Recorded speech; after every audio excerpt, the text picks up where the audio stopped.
There we go.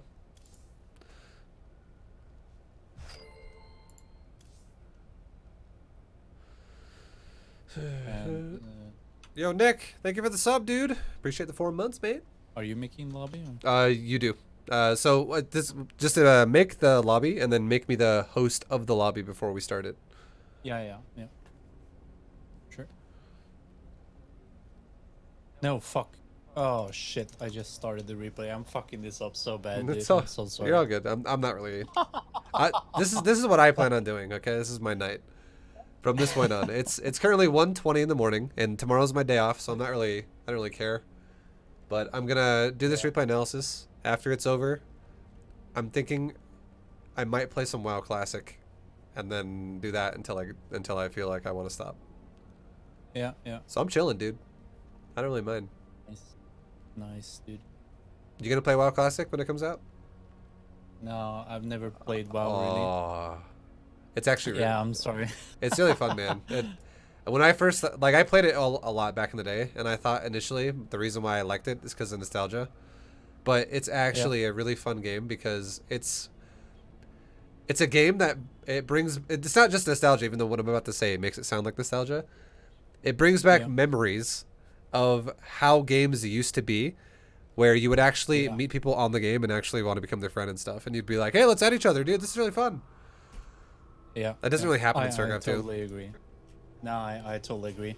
Well, actually, I've been making a lot of new friends lately because I've been overly positive and like complimenting people after the games and stuff. That's good. So I think actually my friends list is like 20 people right now. So with people who want to practice and stuff. So, nice, it's pretty sick. That's good. But yeah, sure. But I'm sure at your level, like you have to grind the game so much, so you don't really have time to chat, and it's also a much more hectic type of game. Everyone has an ego that's the size of the sun, you know. Yeah, sure. Like fuck you, you suck. We all know each other, and yeah. Oh yeah, like exactly. If I already know someone, I'll be cool with them. Like if I lose like Jim Rising or something, we're cool because I'm buddies with him. But if I lose to someone else that I'm not really cool with, it's just like immediate ego. Fuck you. I don't want. Ignored.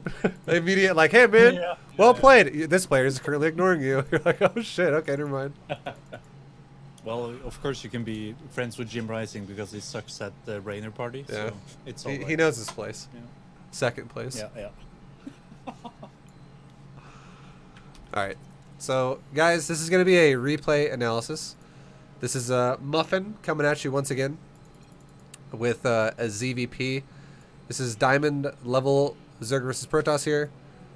And this replay, just to give it a quick heads up, it's near the 30-minute mark. It's actually 27:58. But yeah, we're going to be basically... We have Muffin on the call too, so he'll be joining in and giving us some insight here and there as well. Feel free to speak whenever you want to, Muffin. You don't have to worry about it. I don't mind if you talk a lot. Yeah, that's fine. But don't talk right now. This is my intro, dude. Okay, dude. But yeah, I'll be talking to him a lot throughout the replay analysis. And yeah, we'll just be basically the goal is to help him get better at the game overall. But yeah, I won't talk about your natural, but because you asked me not to. But good job good job stacking the close patches. I like it. It's good. Good stuff. I think this is actually my second time trying to stack the drones, so that's why it's not very good. Yeah. Like my multitasking here. And also I made a 19 pool, so I fucked that up too. It's honestly it's not that bad because like I'm gonna pause and just explain why really quick, just to throw it out there. If you go for a really late pool, it actually lines up better for your queens because what you should be doing is you should be spinning your larva all the way to when you don't have any, and if you go for like a 19 pool, your queens would be available when you have spent all your larvae, and then you can make the queens without having a hiccup in your build. But if you go for anything earlier than that, like a 18, 17, 16 pool, it gets closer to the point to where you would have, if you were to make a queen right away when the pool was done, if you had like a 16 pool, you'd have like 2 larvae sitting there. A 17 pool would be either between 1 or 2, depending on how well your saturation was. And if you have an 18 pool, it would be like you'd have probably like 1 drone sitting or 1 larva sitting there if you go queen immediately. The main reason why pool early, like pool 18 is great, is because it's a good balance where it's still overall a pretty good economy. Like you're not really fucking your larva up. It's pretty good still. But it also has the ability to give you a little bit of a faster tech into dealing with someone who proxies you, like with cannons or with a gateways. Like 18 pool is probably as greedy as you'd want to be. It's like the maximum level of greed to not die against someone who proxies you. Anything greedier than that, you'd probably die. Yeah, but if you accidentally like this go for a 19 pool, would you make one extra drone then to spend your larva? Yeah, I would literally just, because well the thing is like Yeah. if you look at the larva, you could easily spend it before your queens are even available yet. This game. Yeah. Now that you did that, so it's totally fine. And if he doesn't cannon rush you, which he's not obviously, because you'll find that out soon, but we already know because we're in the replay that he's not. Yeah. It works out great because it's just fine. It's not really going to be like, it's not like it's like 10% faster or anything like that. It's so minor how much different it is from an 18 pool, which is why 18 is just better because it's safer. But yeah, if he doesn't attack you, it's still good. It's great. So I can just while we're waiting, I can tell you the main things that I was hoping for you to tell me this game. Sure. Which is what I'm scouting this game, because I'm scouting the double gate no nexus. And I'm like, okay, I haven't actually played this before, so I don't really know what the proper response is. Okay. So you can watch what he does and what I do, and Sure. you can just tell me like what you would and what I should have done. Just like I'm gonna watch your queens first, but if you were to think about it yourself, like what's your immediate response going to be when these queens spawn at your hatcheries? What are you going to do with them? I think I'm going to put it down a creep tumor and inject.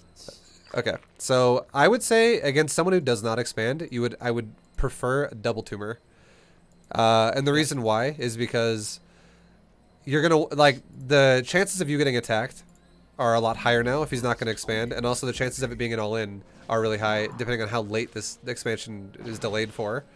So having more mobility between your queens and having more creep to spot around your base is just going to be amazing. And it's gonna pay dividends for you. Okay, so I'm gonna pause it now.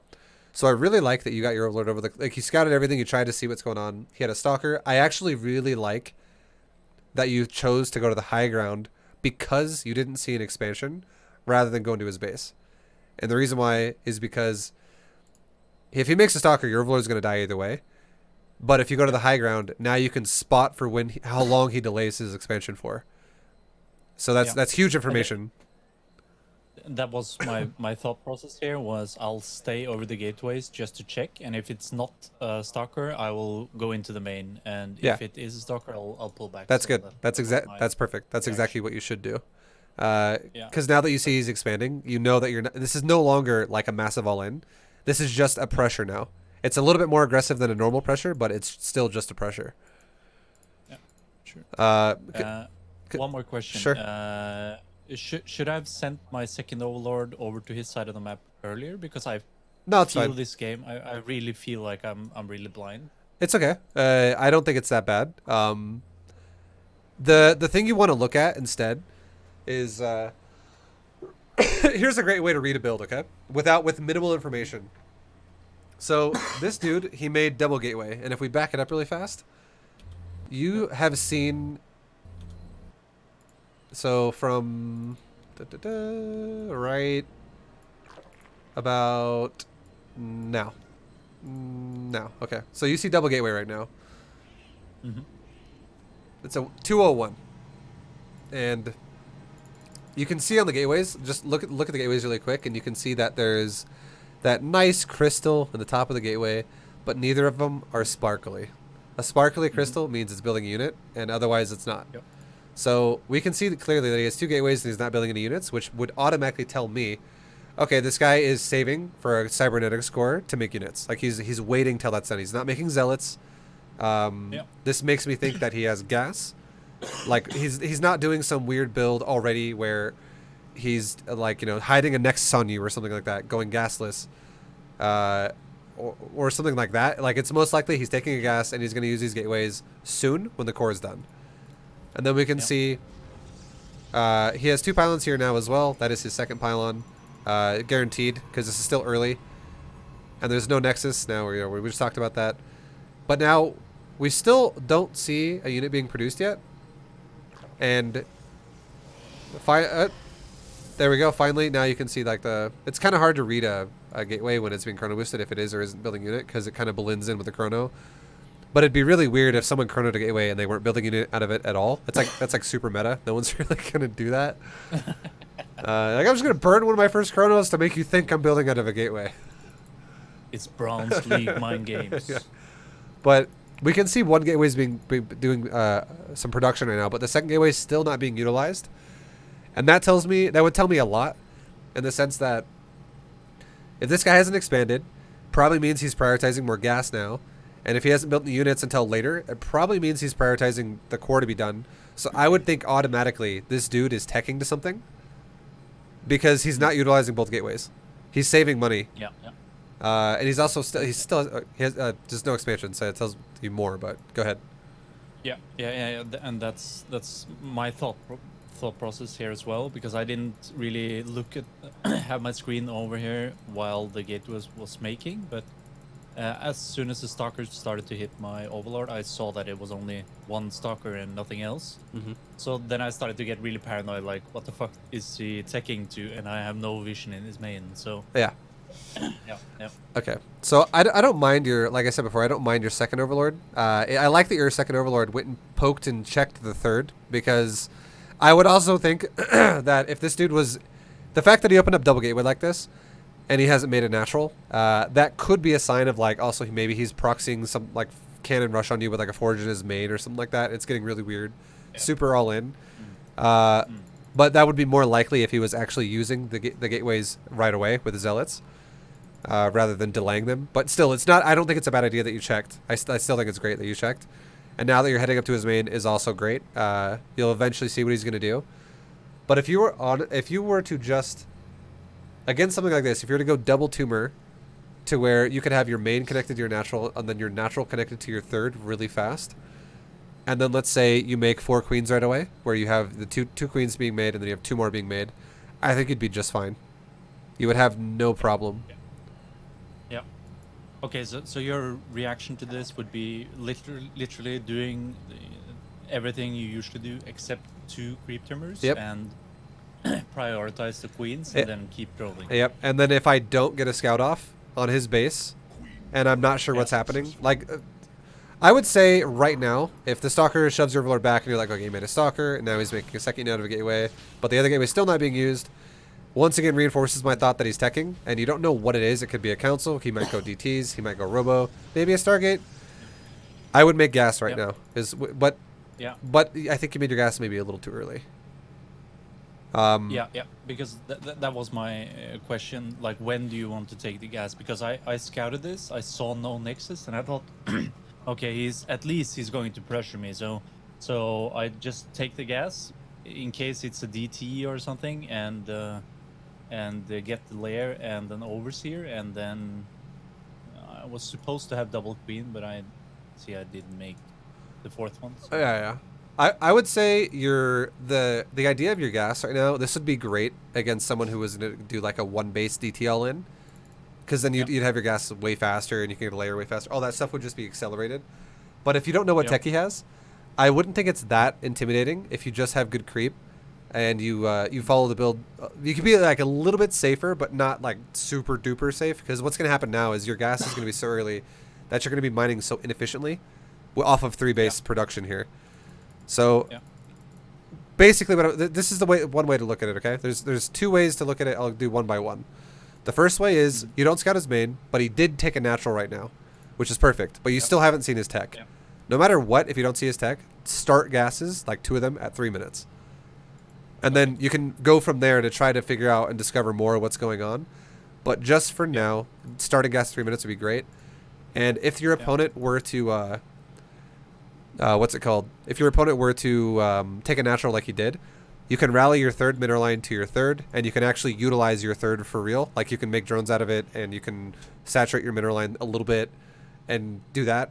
But if there still was no natural for him, and he was going to just 1 base you, You can still use your third, but just make it rally to your natural.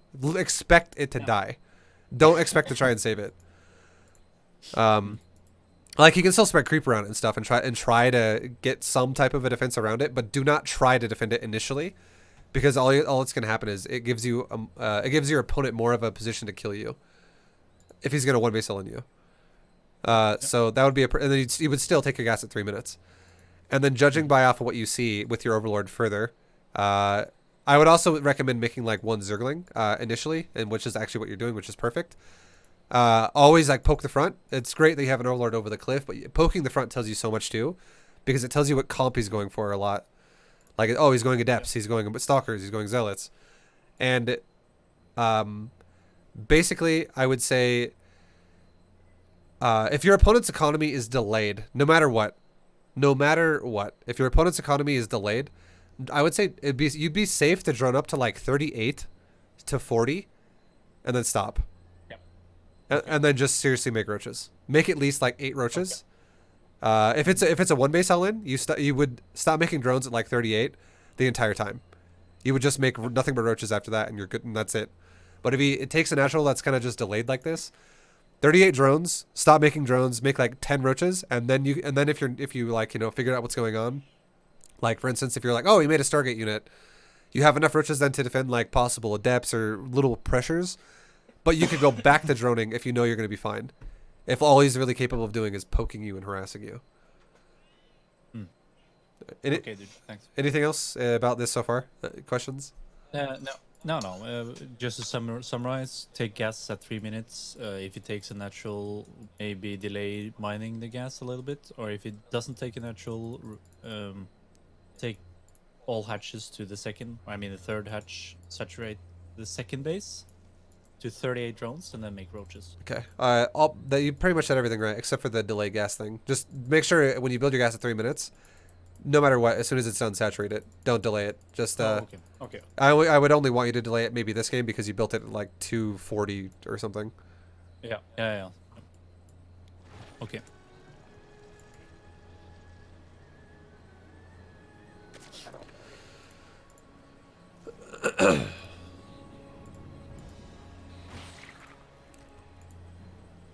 And then the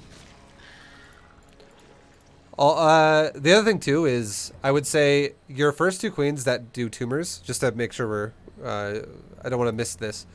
The first 2 queens, I would recommend doing 2 tumors first, and then I would say make both of those queens go to your third as soon as they make tumors.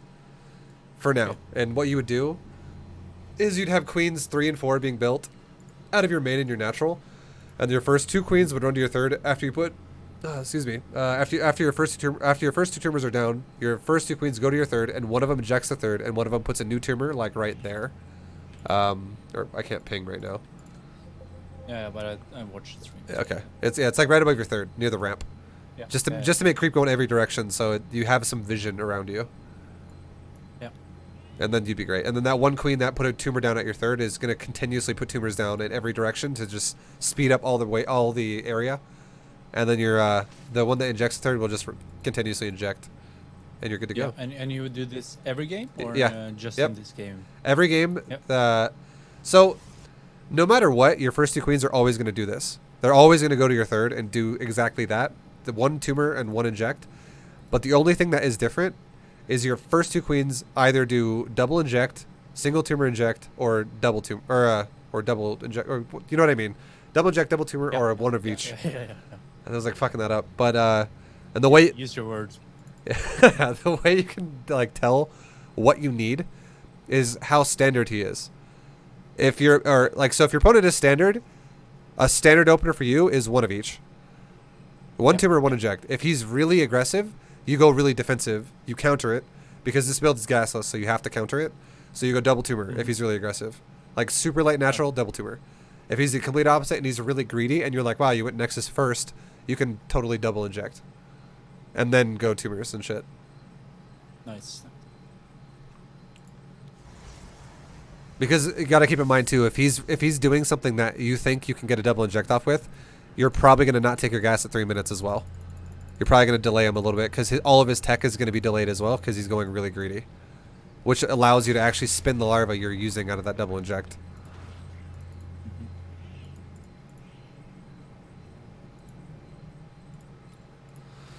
All right. So yeah. Your build is overall looking not bad. I will say I think that your lings right now are not necessary. Yeah, it's kind of panic links. Like I don't know what he's doing, and I also scouted that he just made one zealot and one stalker out of his gateways. Yeah. So I'm like, what the fuck is this guy doing? So I totally agree. I get where you're coming from, and I understand why you wanted to make the lings. But realistically, the only things he could do out of tech would be any variation of a Twilight Council timing out of with more gates and stuff, something with Robo or something with a Stargate, or going all the way to the deep end and going into like straight up DTs. Everything that could happen to you except for Blink Stalker, Zerglings kind of suck against. With this kind of a build, because you're not going to like you're trying to tech really hard to layer, and going into lings, it kind of defeats the purpose of going for a fast layer, because it's all that really does is it delays your ability to use the lings early, because you can see clearly we don't have speed for a very long time. So lings is like the worst thing you could choose to do right now, just in general. Yeah. It's nice of you to tell me. Yeah. No, but I really need to learn these kind of situations, you know. Yeah. Because I only made the layer to get one overlord. You can also see that I put one. Overseer. I put one overlord in my natural and my main to prepare for making and my third base to prepare for making overseers. But yeah, I don't know. I got a way you can do it. I know something I could tell you here that'll help you out. You should write this down if you have the ability to do that, or you can just listen to it again later. That's totally fine. Yeah, I'll watch it later. Okay. So here's what you should do.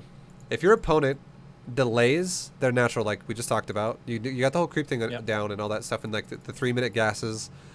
But what you should do, if they just delay the natural, after you start a layer, you can then start Zergling speed. And you don't have to make lings, but if you do not see your but try to like keep tabs on it, and if you do not see your opponent getting ready to attack you by the time ling speed is around like 60 plus seconds. This is roughly around the time when your Roachhorn will be finishing. Okay? If your opponent has not yet showed up with an army in front of your base, cancel ling speed and just forget about lings altogether. Yep. And then you can go into your Roach build and just do it standard. However, if your opponent does not take a natural at all, and he shows up with an army, he most likely will, you can then make lings and then make roaches and just combine it and just spend all your money as fast. Like, make as many roaches as you can, and if you have excess minerals, make lings and possibly even queens, and then try to defend the all-in. Because if the all-in were to be hitting you right now, the only kind of all-in it would be, because there's no proxied tech in this game, it would be a zealot, or not a zealot. It would be a gateway all-in. It's the only way it could be that. It's the only thing that could happen this early. That, like, you wouldn't see like 6 oracles showing up in your base. You wouldn't see like 3 mortals and a bunch of sentries. It's too early for all of that shit. For like an all-in. And if the only other one that's kind of close to this is like DTs. If you get to the point when you're like at 445 to 450, and you still haven't been attacked by anything, and your opponent is still in one base, you should definitely be like, I have DTs that are about to walk into my base. Something around there, you know. It's like, if nothing happens in the 4-minute range of time, and as you get closer and closer to 5 minutes, and he's literally not posturing on the map at all, you should be expecting DTs more and more and more. And maybe it wouldn't be a horrible idea if he's still one base, and let's say your layer is still a bit off. Normally it would be, but this game it's almost done because your gas is so quick. But normally it would be if you take gas at 3 minutes. I would say at 4:30, if he's still one basing you and you're like, I don't know what he's doing, just make a spore per base, just 1 spore per base. And then you'd be like, all right, well, now if he goes DTs, we're fine. But ideally, you can, like, I'm not even kidding when I say, you can pretty much make Zerglings, if he attacks you and he shows up at your base Like he's like walking on your creep right now. And you're like, oh, he's here. I can start making lings right now. If he does an all-in that's super fast, super early, you can make lings then, and you have a realistic chance to defend it. But making lings as like a this like unsure type thing, they're not going to be they're definitely not going to be necessary because your opponent is not capable of doing that much to you yet, anyways. Mm-hmm. he's capable of harassing you pretty much. But like if he was actually all-inning you with like 4-gate, he would have probably a total supply of an army that is about 10 supply or 12 supply. Like it wouldn't be that scary. No. And the reason I'm not making roaches right now because I have the gas for it, but the reason is I want to save for the overlords or the overseers. Okay. Yeah. So how many overseers are you gonna make? 2. Okay. I was thinking maybe 2, and I actually don't know what they cost. So it's 50-50 per. I would say this game. Honestly, I would think you would only really need 1. I like that your second overlord is on the top, but you could have actually just sent your second overlord from the top because he only has 1 stalker, and that 1 stalker is currently defending. You can see where it is still. So you know for sure this overlord on the top is going to get into his base pretty deep. And you'd be fine. I just forgot about it this game. Sure. Because I was so focused on trying to get the layer on time and the gas and stuff. So yeah. That's, I totally agree. I don't know. We'll just keep playing. I was going to say something else, but I can't remember now. It wasn't that important. And the redundancy links is really redundant. So yeah. Yeah, and I only made 1 overseer.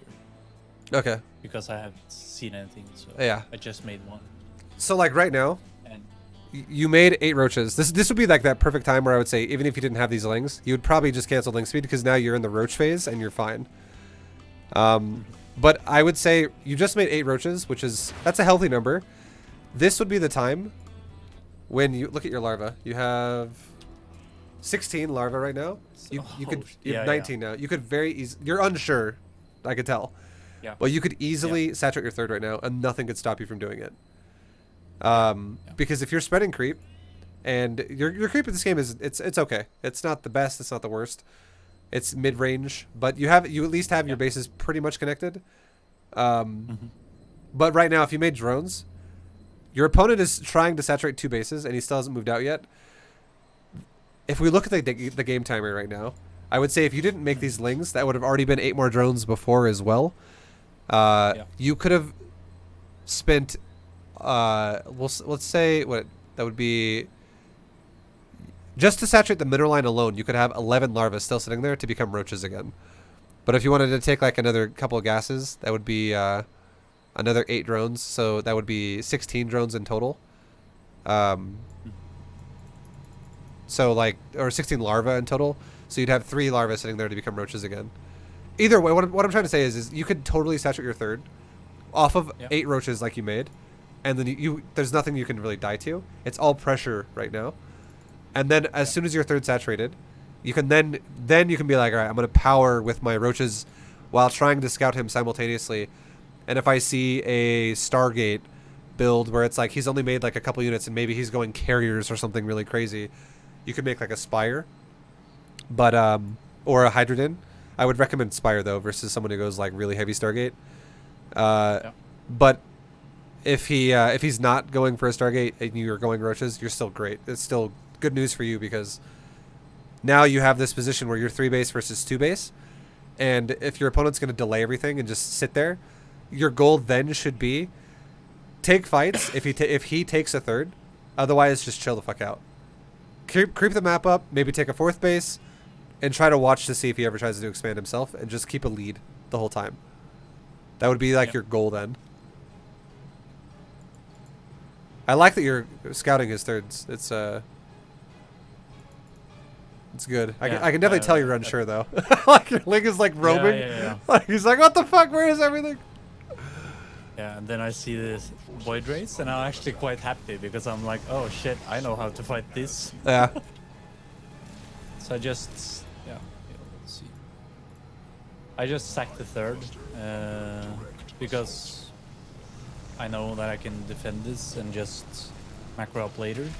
Sure. Yeah, you tell me what I should do, so I'll shut up. All right. You're teaching me, dude. I don't know what you're talking about. Yeah. So what I would say in this position, I think your decision to counterattack him because you've already made a ground army is a great choice. You're going to force him to either recall his Void Rays, or you're going to force him to multitask, which is going to make him make a lot more mistakes, and he might run his Void Rays in and just die. Or if he doesn't turn around at all and he just focuses like tunnel vision on these Void Rays, there's a very good chance you're just going to kill a ton of probes. So your decision here is, I agree with it 100%. I would do it myself as well. But one thing you could do a little bit better here, I don't mind that you made spores too. That's fine. But what I would do here right now if I were you is I would also be taking expansions immediately. When I'm like, oh, if the second I go, all right, this base is going to die, I would be taking like the base to the left of my natural and the base maybe in bottom middle at like the 6 o'clock. I would be just expanding around this like right now because I'm expecting to lose a base and I want to quickly recover. And meanwhile, I would also be making drones right now. Yeah. Because if you're... I have... Yeah, I'm sorry. I was going to say, it's because you're making spores. You're losing your larva. So... And I agree with the spores because you don't have enough queens to deal with it right now. You would die if this guy shows up with like a 4th Void Ray and then he just goes in there immediately and pops your queens before your new ones spawn. So that I agree with the spores. Oh, so what I was going to say was I actually have a smile on my face because, again, I have the same idea as you just said. I just do it way too late in this game, so I actually start to expand. But and also I have to say that I didn't realize I was supply blocked like a real Bronze League hero. Yeah. I didn't know that. Even before the Void Rays came, I was supply blocked, so I just threw down the spores to get 3 more queens, and I'm making overlords in just a second. Yeah. And I saved my larva just in case it was something like this, because I then can go into mass drones afterwards. So that's my plan here, really. I'm going to back it up really quickly just for a second, and I want to look at something really quick. We'll go back to that point in just a sec. But look at your overlord right now. I do agree as well with your overlord that went to the top. The top one, sorry. Yeah. But when you're unsure as well, like I thought you were going to scout right away, but when you're unsure as well, I'm just going to throw it out there. The perfect timing to scout a Protoss, it's actually lined up great. The perfect timing to scout a Protoss's base is 4 minutes. If you're going to do it like this, where it's like a second overlord goes in, because 4 minutes is when they throw their tech down, or if they're like, you know, really safe about things, and they're playing like standard and going for like gate, Nexus core. But this guy obviously wasn't doing that. He went double gate with really fast gas, dedicated to going really fast tech, so that's why his tech is already done. But going into his main right away, right now, would have been a great idea, and it would have alleviated a lot of questions for you. Like, I would say scouting right to, if you were to like just click into his base right now with this overlord, right to his bottom gas, like that would be perfect, because you would actually see everything. You would see that he has nothing on the side, and you would eventually get to the core and the Stargate, and then you would also die to a Void Ray, and then you'd be like, oh, voids, easy, and then this whole game would be so much easier for you to understand what's happening. So just to throw it out there, like always. Scout with the first overlord like you did, and then you actually made the right call to look at the natural to see when it goes up with your first overlord. Your second overlord should always stay in front of your natural until it's almost done, and then maybe poke towards your third to see if it's okay, and then immediately go to the side of his base. And then you can turn your second overlord around and keep it alive if you already scouted his tech, and he also is killing overlords. If you're like, oh, he's going for a Stargate, and now a Phoenix is being made, and I know what's happening, or oh, he went for a Council, and now he's doing whatever, like, you know, like you have a really good idea of his build, then you don't need to scout again with a follow-up right away. Then looking at his third is more important at that point to see how fast he wants to take that base, or if he's going to be really aggressive from then on, because of the timing of that. But yeah, your overlord should have scouted in, and you would have had such an easier time. Yeah, I guess one more clue here, and correct me if I'm wrong, but one more clue here is that he doesn't get Warp Gate because he goes for the +1 air upgrade. Yeah. So this should also be a clue for me, right? Yep, that's definitely something to look at. Like Warp Gate should be done soon, like now. Yeah, because I actually noticed this, that he didn't have Warp Gate, and I'm like, holy shit, what the fuck is this guy doing? And I didn't think about the air upgrade, so Yeah. yeah, that's one more thing, I guess. Okay. Good. That's a good read. It's definitely something that's like a little clue. Like there's always tons of little clues that you can pick up on, but that's definitely a good one. Just to like if you were really lacking the scouting, and let's just say you didn't have an overlord over here, and you didn't have the ability just to freely scout it, and you're like, oh shit, I don't know what he's doing, but I'm trying to figure it out. That would be something you'd have to use then. But the only time you should ever use clues like that is if your initial scouting fails. But you should never really feel like you have to rely on things like that if you have the ability, like you do this game, to send that overlord in on the top. Yeah, sure. I totally agree, man. And I just forgot about it. Yeah, no, I understand. Yeah. All right, we'll speed it up to where we just were. Yeah. That's cool.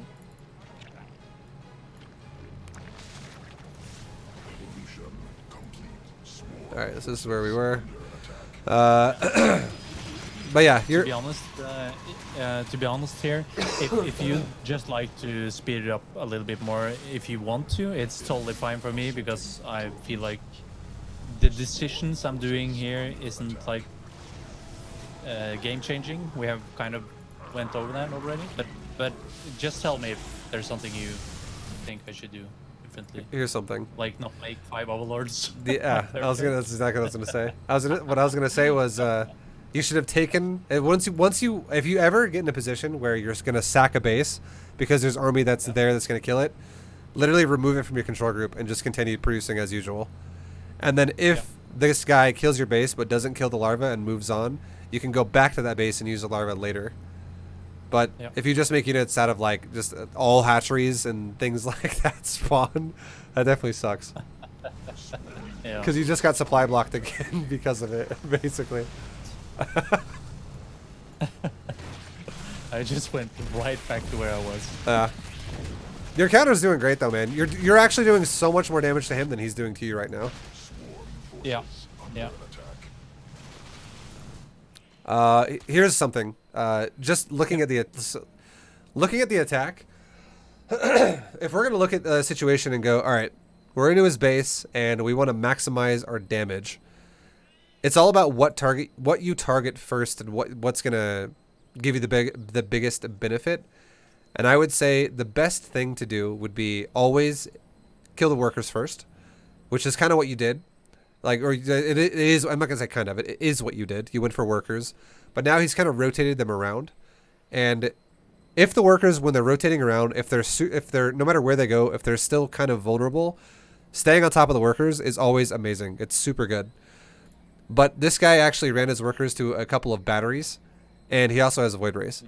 And you also saw the batteries when you walked into his base the first time, so you know they're there.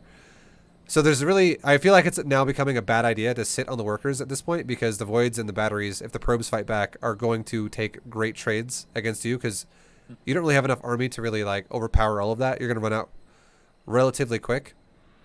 The next best thing to do, if you can't kill workers, is to kill like a nexus. Like something bigger, something also important. And a nexus is like the next thing that is the most important thing to kill after a worker. And right now I would say his main is no probes are at it. There's no way he defends it in terms of like having probes help and shit here. And I would love it if watch your army. So I'm just gonna look at your units really quick. You break in. Your army's kind of chilling a little bit. I do know that you're probably also, dealing with the void rays and you're feeling a little like you're also bouncing between multitasking yourself. But running into his base immediately is definitely ideal. You took maybe 2 seconds. It's not that bad. But when the second he runs his probes, immediately run up with him. Your lings chase because they're on a move with them for a second here. But your roaches, they just chill. Your roaches should immediately go up as well. If your roaches would have ran to the main as well right now, your lings could have gotten on the probes in the main, and your roaches get up to the main as well, because again, there's a void ray at the natural, and it's annoying. But your roaches right now, if they were running immediately, they would be passing your first. They would be kind of where your first roach is on the top, between the probes and the gases. You'd be almost passing his gases right now, and in about 5 seconds, you'd be on top of his nexus and his main. which would give you even more kills as these probes run down. You'd probably kill like another, if your roaches were here right now, like on the top of the ramp in his main now, you'd kill probably another like 7 probes. And then at that point, you could decide, do I want to keep killing probes? Or do I want to just kind of let it be because there's a Void Ray still chasing me? And with the Void Ray there, I would say, you know, it either way works, but your roaches could have been utilized a lot more. And then you could decide right now, if you were to focus fire the Nexus, there is a very realistic chance you might kill this Nexus before one Void Ray were to kill you. Because the second one is still 8 seconds out. And 8 seconds is a lot of time to beat the shit out of his Nexus. Or you could just run down and just kill probes, because roaches could actually kill probes through a shield battery. Either way would have been really good, but your roaches, what they ended up doing was they ended up beating the crap out of a pylon and a forge and a little bit of a Nexus, and they all just died. So it's a bit of a missed opportunity there with your units in his base. And the reason why I would say it's kind of important to look at it is because as soon as you built your spores at your natural and you've made your queens, you could actually look at your units in his base and just, while you're looking at your units in his base, make drones again out of your base and call it a day. Or you can even make lings and just go for an all-in. But yeah, like a lot more opportunity here for your roaches. You could have ended the game like right now, honestly. Yeah. So I'm thinking I want to just separate my army for it to make it harder for him to clean me up, and I'm not really looking at this that much. I'm trying to spend my attention at home. Yeah, no, I totally understand. So, but what if you think about it? What are you spending your attention at home on? Because let me guess really fast. Yeah. I think what you're spending your attention on at home is being paranoid about when the Void Rays are going to attack you. Yeah. Because what is it good for? Absolutely nothing. Because you have what you have right now is overkill as fuck to kill what he just killed your hatchery with. Like it's you easily have more than like, even if you don't have your spores at this point, 6 queens is enough to kill 3 Void Rays all day. Like you wouldn't even lose a single queen. Yeah. My thought with making all these spores, by the way, and you can tell me if this is a wrong way to think about it, but I made 5 spores to be able to uproot them and move them out when I took the new expansions. That's really the reason I made them. I disagree with that logic like that. I don't disagree with you making spores, but I don't think you should have that mindset right there. I think that you should think about the spores as in the fact that if when you first made them, you only had 4 queens, and they all also had very low energy, and one of them is also like lower than half health at that point in time. It was like your queens weren't looking great. So if your opponent would have skipped the 3rd and went straight into your natural, the spores would finish as he's fighting your queens, and even if he was going to win the fight against your queens, your spores finishing would push him away like ultimately in the end, and then you'd be fine. Yeah. And then because of that, you could then also shift them around to make them, some of you go to your main, one you go to your natural, one go to your 3rd. But the point is the only reason why you made them is because your queens would have lost the fight if he would have been really active with his Void Rays and not just sat out on the 3rd. And it would have actually, you would have lost all your drones, potentially, if you would have lost the queens. So the spores were good for that. But moving on, another thing that like you're looking at your base. So here's the thing. I know you're paranoid right now because I'm telling you about your roaches and how they can do more damage to your lings and stuff, and you're worried about the Void Rays. You're telling me how you're focusing more of your attention on home, which I agree with. That is what you're doing. But if we look at what you're doing at home, what you're doing is actually you're watching your queens. You're just like waiting. You're like, all right, I am not gonna get fucked by Void Rays. I am going to stop these. I am so ready, because look at your larva. You still have like 16. Yeah, I know. So it's my overlord just finished them. Okay. But I agree. I should have made them. The drone key should have been held. Yeah. So when the overlords are done, they should be making. I know. Yeah. And like that's why a lot of things do. Like I know you don't want me to stress on like the little stuff, but so much of this game could have been so much different already. Yeah. I want you to do that, but I just. The reason I'm on this call really is to ask the questions I don't get to ask when I'm typing in chat. Okay. I got you. You do your thing, dude. I really like it. That's why I'm here. Okay. I just have some more questions and maybe something we can skip. So. Okay. Okay, I'm finished. No, I'm listening to you, dude. But yeah, like mass voids. The next evolution of what I would recommend you do. Honestly, you could do anything. Just it's something that shoots air. You could win with a Nidus. You could with Queens. You could win with the Hydras. You could win with a Corruptor. The whole key though is just having enough economy to do it all. And I think the biggest thing you could do right now is getting your creep spread in a way where you can see the getting your creep spread all the way to the 6 o'clock to the bottom, so there's no way Void Rays could slip into the bottom of your base. Getting creep spread through your main a little bit more, so you can also have more coverage there in case Void Rays come into your main, and getting creep spread all the way to like the 3 o'clock, like 2 o'clock area, like right above your third, against the wall.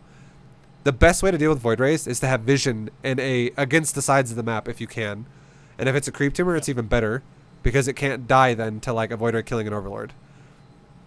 So, and then all you got to do is zone him with Queens for now while you make drones, and you automatically are so far ahead. Yeah. And if the opener here was a little bit different, I would always get the creep tumor in the main first to connect the bases and work my way around to the 6 o'clock. So, yeah. Exactly. Your creep would already have so much more going on the south side if you had done that, like you just said. Yeah. Which I do like 98% of my games, to be honest. So. Okay, I am gonna pause it really quick because I'm actually noticing something you're doing. It's going with what you just said a second ago. I don't like that you're rotating all your spores to one spot at a time to try and control the Void Rays, only because Queens, like I think you're dedicating too much emphasis on the spores here. It's literally a waste of time. I think what you should be doing is you should be putting like one spore per mineral line. Even though he's got voids, once he gets to a point where he has a lot of voids, spores kind of just blow anyways. The best thing though would be if, in case this guy were to be like, I'm gonna sneak in an Oracle right now. Like, let's just pretend that he does that, and he sends an Oracle to like your natural. Suddenly, you are very liable to lose, like, 16, 15 drones. Especially if you don't even see it. You know what I mean? Because right now you are doing something correct though. You are still making queens, which I 100% agree with. The more queens you make, the easier it is to deal with Void Rays. To a certain point. Once you get to like 20 of them, then maybe not so much. Then you'd need like Spellcaster or something else. But if he takes fights and he keeps bleeding out Void Rays here and there, and you're like losing queens here and there, if you can keep his Void Ray count below like double digits, especially, you'll easily beat his Void Rays with queens. So yeah, I think it's just like the spore thing is just the big reason why I have a kind of a problem with it is because it's attention that you're dedicating to it, which is worthless. It's like not really necessary, and it's just gonna slow everything else you do down. Yeah, but even though I have invested like 5 drones into them, you would still not move them this much. I would move because I've already done the investment. I would literally do this. When you made 5, I didn't mind that you made 5 where you did, but the second he left, I would have moved them to where I would have put 1 in my natural, 1 in my main, 1 on the other side of my main, like 1 in the mineral line, 1 behind the hatchery, and then same thing at my third, 1 in the main, 1 in the mineral line at my third, and then 1 like behind the hatchery on the other side at my third, and then call it a day. Okay. And last question, you wouldn't do 1 in between the bases, the second and the third? You could do that too if you want. Yeah, that's fine. That's totally fine if you want to do that. The reason why I do that more against Terran. Do that against Phoenix. Yeah. Well, I do it against Phoenix too, but against Phoenix I also usually put multiple spores in my mineral lines too, because when I'm going against Phoenix like that, I don't make mass queens. I only really make mass drones, and then I'll have like 12 spores throughout my base, where no matter where the Phoenix fly, they're always getting poked by something, like if they're near my mineral lines. And then I'm only making drones. I'm not making queens at all in those situations. But if you're making queens, spores are kind of redundant, and also queens are like 3 times as good as spores are against Void Rays, because the prismatic alignment damage does not apply to a queen, because a queen is not armored, but a spore is. So voids can literally just like insta pop spores left and right if there's enough of them, which is why they're kind of worthless against multiple voids. And then also the other reason why I like to put spores between my bases against other types of air units, would be like something like Banshees, and the main reason why I do it then is because it's detection. It spreads my fields of detection out around my base. Mm.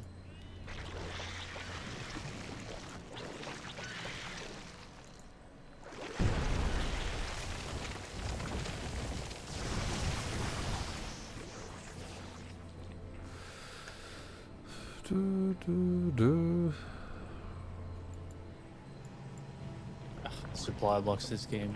It's just so terrible. The reason why it's happening too, I want you to think about it like this. The reason why you're having so many problems is because you were playing this game in the beginning unsure again. And if you do that thing like I said where you have the Overlord, you set it up, but you didn't do it. If you had that like Overlord go in at like 4 minutes, you can figure out what he's doing. That would give you so much more like fucking peace of mind to know, okay, we're fine. And then on top of that, if you weren't doing things like what I just talked about, like moving spores constantly, you wouldn't feel so fucking overwhelmed. And doing just your simple macro would be so much more efficient.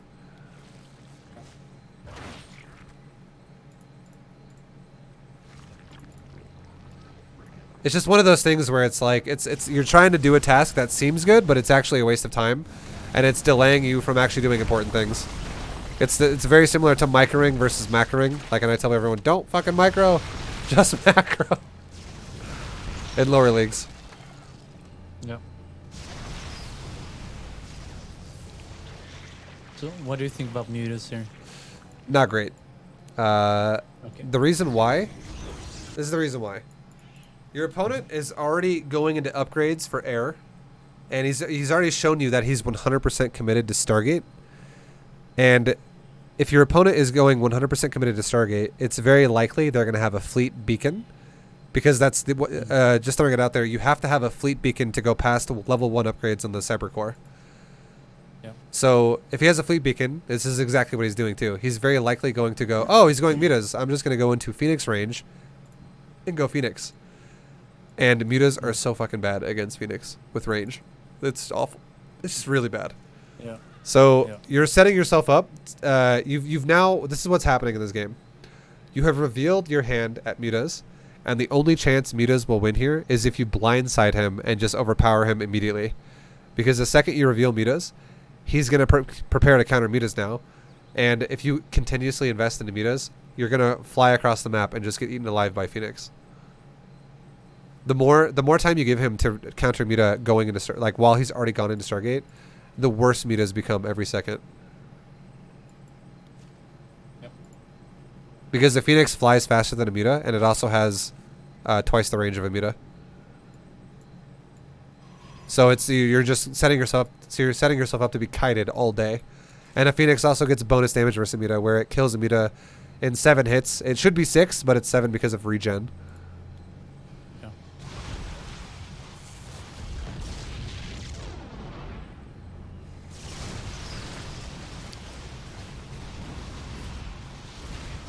So, the mistake your opponent made here, you did what I was, you know, if you're gonna go muta, you have to like literally overpower him right away, and you did kind of effectively just do that just now. You went in before he was really ready. You just attacked him when he only had 2 Phoenix, and I think this is also because this dude only had 1 Stargate the entire game until just now. Yeah. But also another reason why that worked is because this dude puts Phoenix and Void Rays in the same group, and the way you want to, that's two totally different units. The way you want to micro Phoenix is you want to move around the whole time, and the way you want to micro Void Ray is you want to clump up and you want to make a stand. And he had both of those units in the same group, where he made a stand with his Phoenix right away, and you killed his Phoenix immediately because Phoenix are faster than Void, so they took the fight initially. They like went in closer, and then he lost the Phoenix, and then he started running away. So all of his, like, literally watch his army. He micros like wrong both times. Yeah. Like his Phoenix going first and just kind of take it to the face, and they die. Right here. Right now, yeah. He just tanks it, and then he starts running, and now his Void Rays can attack, when he should have just had the Void Rays back where the Mothership is now, and then had the Phoenix just running around your mutas and just poking you, and just moving around you. And then if you actually chase him all the way back to his main where the Mothership is, suddenly all his Void Rays are there now to take a fight, and the Mothership is there even to cloak it even more because you don't even have detection. and then the Phoenix could kite all the way back into the mothership. And then if you run away because you're like, oh shit, this is scary, he could chase you with the Phoenix all the way across the map and kill probably another like 8 mutas before you get back to your base. Like there's so much more he could have done here too. But Yeah. if you were, But I did I do the right thing here with pouncing and not stacking my mutas up? You- Or should you I did- stack them up and you sorry, I was gonna say you did the wrong thing by making muta, but you did the right thing with muta at least. And this is just a classic case of you made the wrong unit, but you made enough of it, so you're gonna win. Like you just made a good situation out of something that should have been bad. So that's okay. But yeah, I would say in this situation, don't ever make muta. Okay. Like, you'd be much better off honestly making Corruptor, and the reason why is because with Corruptor, I was just watching that fight. With Corruptor, you can actually a Corruptor is also okay. This is how I want to explain this. A Corruptor will burst one-shot down any air unit Protoss has, except for a mothership. It takes a lot of Corruptors to kill a mothership in one hit, from like one volley. But very easily, you're going to kill Void Rays, which is what you're fighting against, so that's what's relevant here. Plus, a Corruptor is good against everything Skytoss has. Corruptors are good against Phoenix. Corruptors are good against Void Rays. Corruptors are good against Tempest. They're good against Carrier. They're good against everything. Everything that comes out of a Stargate. Mutas are not bad against Void Ray. But the problem is that he's going to counter you with Phoenix. That's the main reason why I say that's a problem. Okay. And if your opponent's going Skytoss, you would assume they would have more than one Stargate. You know what I mean? Okay. So the reason I didn't make Corruptor here was that I was of the understanding that Void Rays countered the Corruptors. So They don't, but actually. That's not the case. The reason why they don't is because a Corruptor and a Void Ray have the exact same attack range. And a Corruptor is faster than a Void Ray. And it also has more acceleration than a Void Ray. And a Corruptor, the way they do damage, a Void Ray does damage in continuous hits really fast. A Void Ray's damage is like 0.36. Yeah, it's every 0.36 seconds it attacks. And it does 7 damage. Or 11 to armor. We'd have to actually say 11 because it's a Corruptor. But a Corruptor also has more armor than other units. It starts with 2. So it really is only going to be... if you had Corruptors right now and you didn't have any armor upgrades yet, which you don't, which you should have though, you actually should be going Carapace upgrades with Corruptors right now. Since you actually have an upgrade, you could easily have one. You would have Corruptors right now with level 1 Carapace. So that's 3 armor. So these Void Rays right now would be doing 8 damage per hit. 8 damage every 0.36 seconds. But a Corruptor does 16 damage by default. And it does, I think, 20 versus armored. It doesn't do versus massive. I think it does versus armored. Does it? I can't remember now. Fuck, I wish you had one. I want to look at it. I can't remember 100%. I know it does 16 versus none, though. I will later. But anyways, my point is a Corruptor's attack speed is about 1/3 as fast as a Void Ray. And it does about, like, 2.5 times the damage of a Void Ray. Or, I guess you can say double damage versus the Void Ray's armored tag.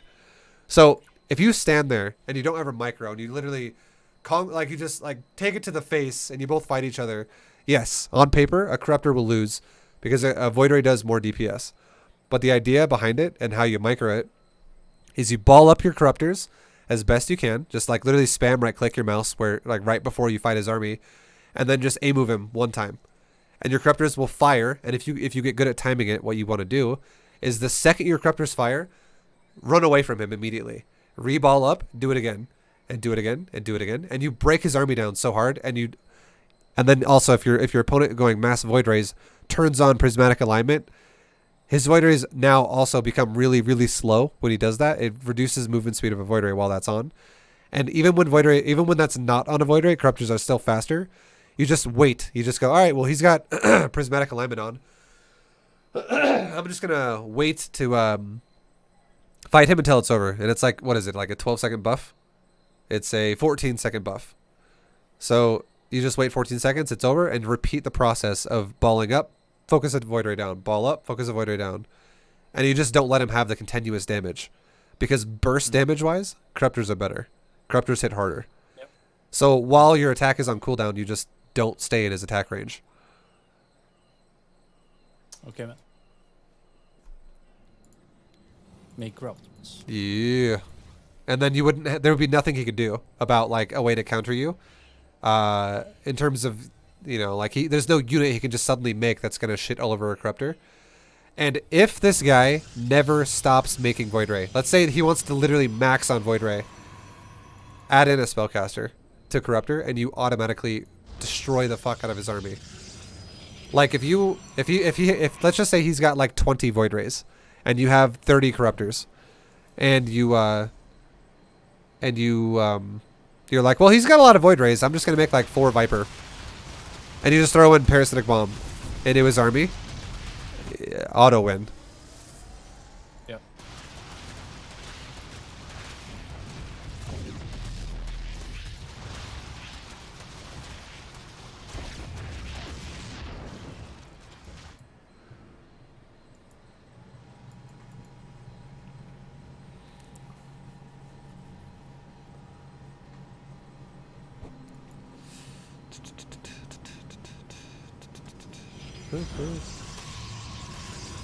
Also, I'm going to quickly say one more thing, too, about the Corruptor logic and stuff. Corruptors, also, they just... they are very easy to overpower Void Rays with as well, if you have more Corruptor than he has Void Ray by quite a bit. Because one thing you got to consider is a Void Ray costs double the amount of supply of a Corruptor. So you should, at the very least, have 2-to-1 ratios.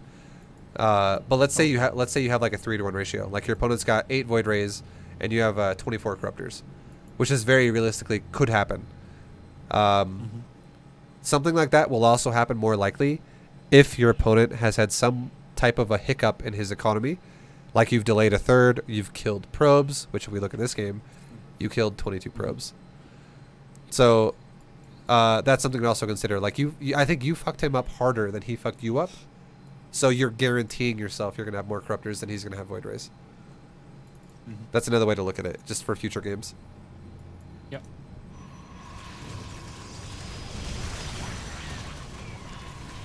Yeah, he's getting a scary amount of Phoenix now.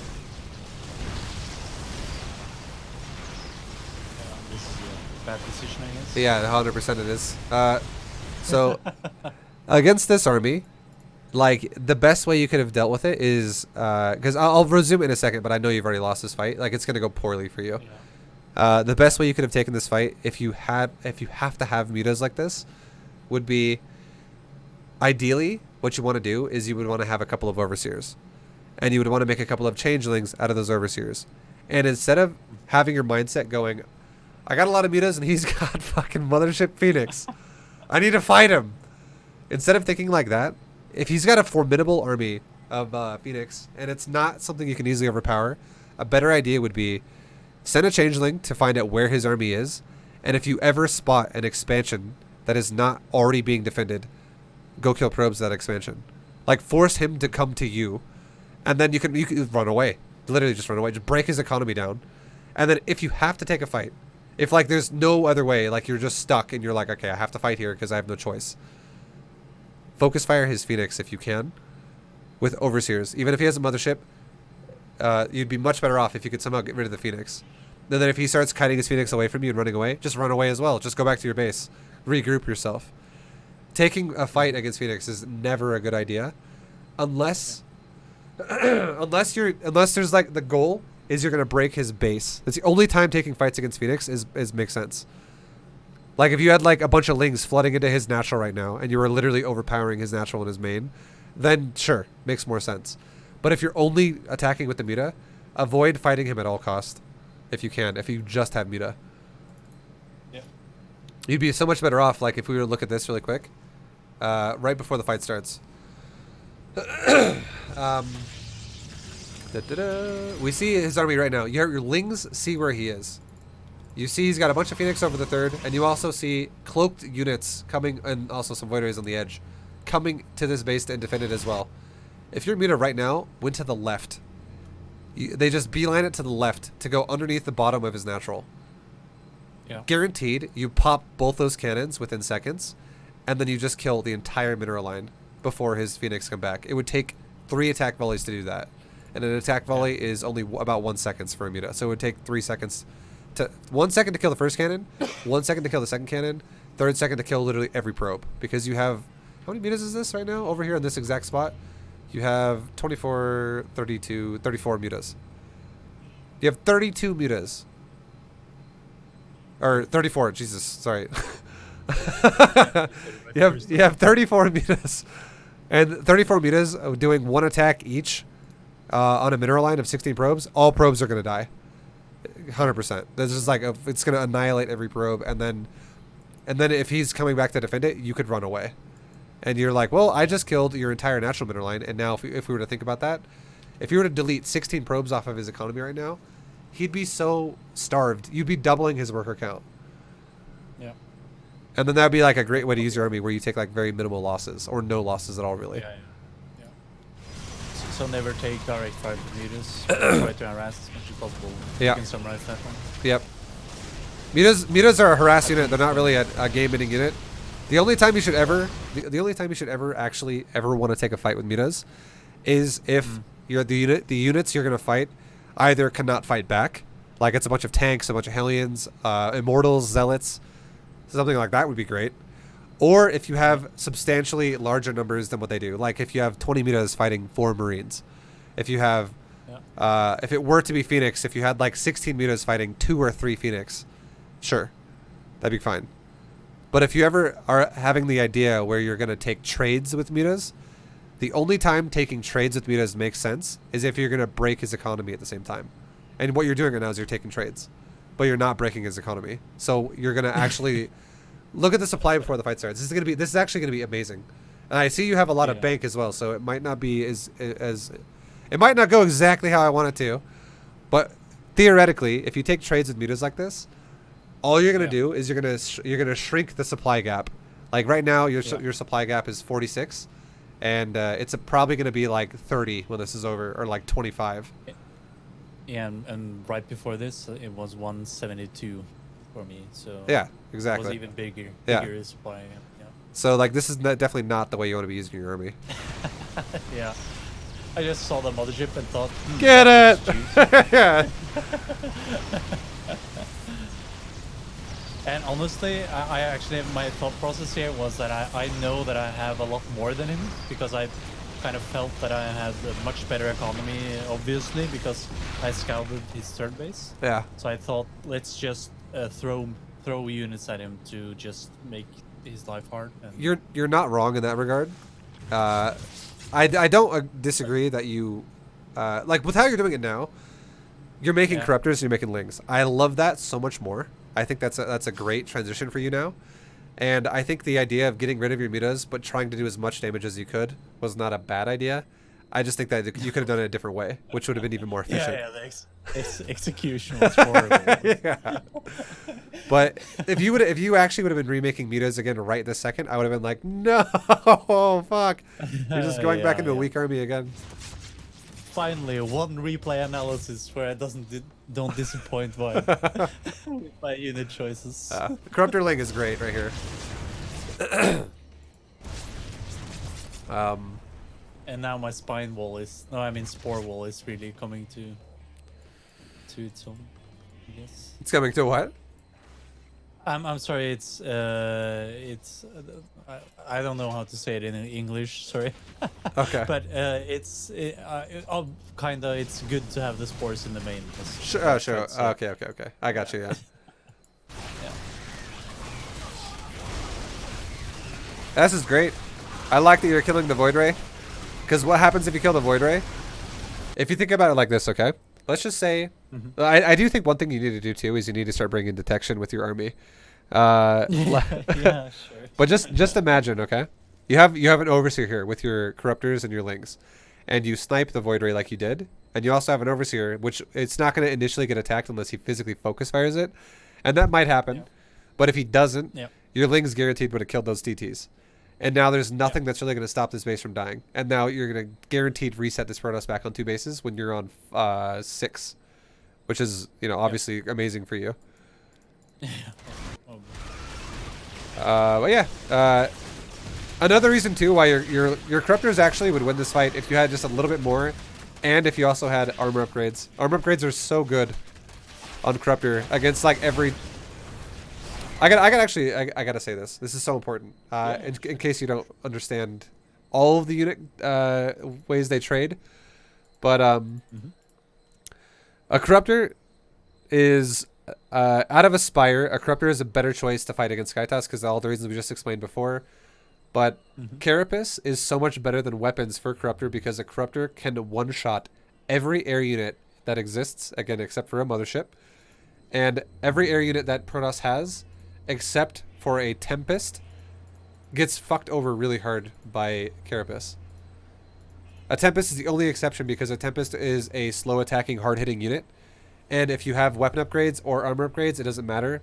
The reason why is because if you have armor upgrades, that unit hits hard anyways. It's gonna pop your Corruptors and kill them in pretty much the same amount of hits no matter what.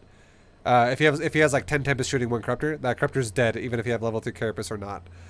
And if you have weapon upgrades, a Tempest is super squishy, and if there's no way you're not going to be one-shotting a Tempest if you're going for a Corruptor heavy anti-air army. Like you're gonna just shit on his Tempest either way, and his Tempest, if he has enough of them, are going to one-shot your Corruptors either way. So that's the only exception where it doesn't matter at all. You could have 0/0 Corruptors and it wouldn't change anything. But everything else, a Void Ray, a Carrier, and a Phoenix get massively weakened if you have Carapace upgrades, because you're never. And the reason why is because you're never supposed to fight you're never supposed to fight Void Rays when Prismatic Alignment is on. It's just a bad fight because it makes the Void Ray hit substantially harder. It makes their damage go it gives them an extra like 50% damage, basically. Like if a Void Ray says it does 6 damage by default and it does 12 damage versus armored, it would be doing like 18 damage versus armored with now the Prismatic Alignment on. It buffs the fuck out of the damage, basically. So it's a terrible fight for you to take there. And when it's not on, it's just another unit that falls into the category of it shoots fast with weak damage. And that's also what a Phoenix is. A Phoenix is a unit that hits... realistically, you could say a Phoenix hits every 395 seconds? And the reason why I say that is because if you look at a Phoenix, it has 0.79, but it has 2 attacks. So you could just... If it's hitting 2 times within 0.79, it's really hitting you every 0.395. Realistically. Like, if you were to break it down by each attack...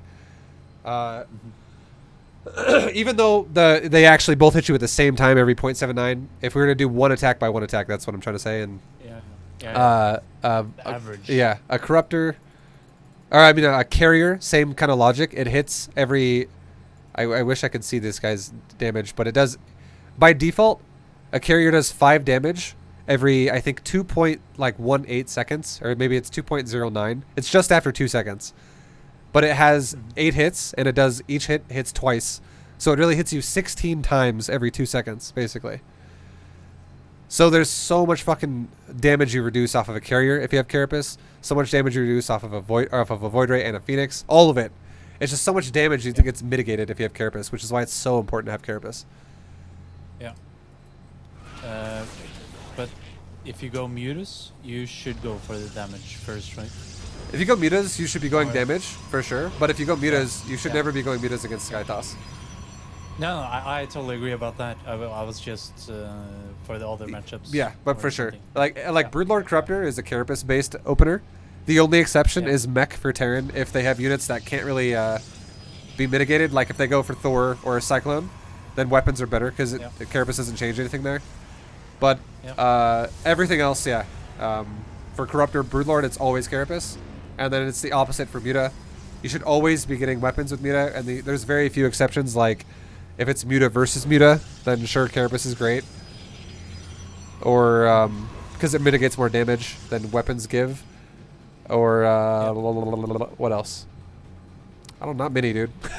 It's pretty much weapons on Muta for sure, but yeah, it's fine, But can you pause it real quick? Sure. Just notice my drone count and the building spines. I made the drones first and then build spines, so at least I've learned something from your analysis. All right, so First things first, I'm gonna give you. There's a Please problem tell me here. what There's I a did there's a wrong. problem here. Yeah. No, I'm just kidding, dude. Good job. That's good. I like that you did that. No, dude, tell me. No, I'm actually being serious. I actually like that you built a lot of drones and then built Static D. That's actually super good. And there's no punchline here. No, that's good. That's nice. We finally doing something right here by myself. But my thought process right now is, what can I die to? Well, he can attack me with his air army, of course, but I need to build up my Corruptor count. So Rembites with solids is probably what he should be trying to do. So that's why I'm building Static D and just macroing up right now. Okay. I don't disagree with that mindset. I think that's fine. But I think that what you should be thinking right now is this is like it's different, right? Like every game might feel a little different than other games, but here's a better way to look at it for this particular situation. So your opponent his economy has been kind of throttled throughout this game. He's like barely secured a third base. His gas is not even mined like 100 on each geyser. A lot of the mineral patches are close to full still. It's just started. And we're at 16 and a half minutes in this game. This is really fucking late third. Yeah. A good way to look at this game would be to continuously control him rather than allow him to stabilize while going super defense mode. Although going super defense mode is not bad because it's going to be harder for him to break you now. A better way to look at this game particularly would be if you would have gone for Zerglings and you would have gone for Corruptors and you would have focused on breaking him more. Because if you're forcing him to take trades, I like the idea you had with mutas, right? Take trades, take fights. It's just mutas aren't the best unit to do with that in this particular situation. Corruptor Ling would have been way better. And if you could starve him out where you're like, hey man, I'm on 3 bases and you're on 2 bases, and we're having a little bit of a tiny Void Ray versus Corruptor fight where I'm trying to micro it here and there. Now I'm not letting you take a 3rd base. Now I'm 4 base and you're 2 bases. Same thing. Now I'm 5 base and you're 2 bases. Same thing. Now I'm 6 base and you're 2 bases. Same thing. He's going to run out of money, and you're also going to just start overpowering him more and more and more over time, as long as you're macroing well. Because if you were max right now, you would just shit on this army. And then that suddenly is a way better option than just making a shitload of spines. And the reason why is because the way this guy is playing is Sky Toss. And spines aren't really going to do anything that much, because most of the time when someone goes Sky Toss, especially if their economy is not great, they're not going to make zealots. They don't have the money to spare on zealots. Yeah, if this guy went like unmitigated, and you're in a situation where it's a 6 base Sky Toss player, and you're on a 6 or maybe 7 base Zerg, yeah, you might deal with zealots then because he's probably got a mineral bank out the ass, and he's really rich. Yeah. But if he's expanding super slow, he's not going to have thousands of minerals to just drop on zealots. He's going to be like, I could barely make a carrier. Like he doesn't even have his stargates being utilized right now. So he's definitely going to like be scraping by to make an army basically. Yeah. Good advice.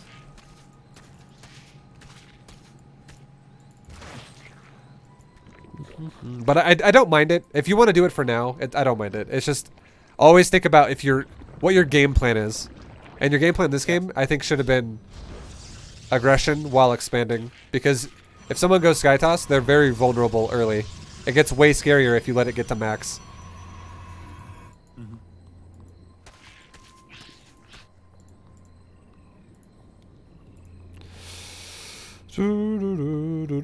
I like that you're getting melee. I like that you're getting adrenal glands. I do not like that you're getting range weapons now, though. It serves no purpose, really.